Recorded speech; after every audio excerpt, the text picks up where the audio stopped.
Cyberloafing is not an attack on productivity, but a response to boredom. Many people associate internet surfing at work with counterproductivity. Fortunately, you shouldn't worry about it, as a team of researchers from Florida and Israel didn't associate with behavior with procrastination. Instead, they were more likely to link it to being bored at work. The act of using the internet at work for non-work-related issues bears the name of cyberloafing. This behavior is pretty common among employees nowadays, and they usually tend to blame themselves for wasting time instead of working.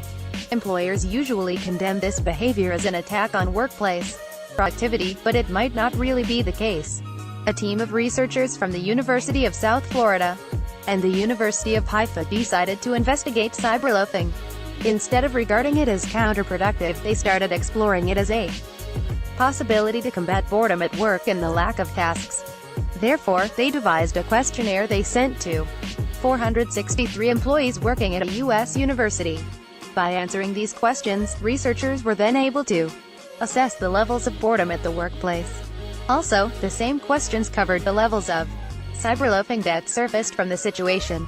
This way, they found the behavior mainly arose whenever employees had relatively few things to do, which then resulted in boredom. Therefore, cyberloafing wasn't an effective their unconscious urge to be counterproductive. Whenever they didn't feel engaged in their tasks and were given a low workload, they were more likely to waste their time on the internet than in other situations.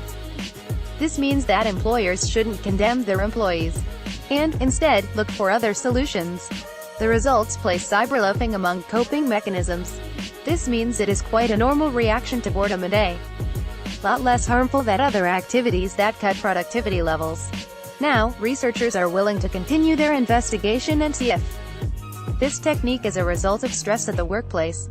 If you want to read more about cyberloafing and the reasons behind it, the study in question can be found in the journal Computers and Human Behavior.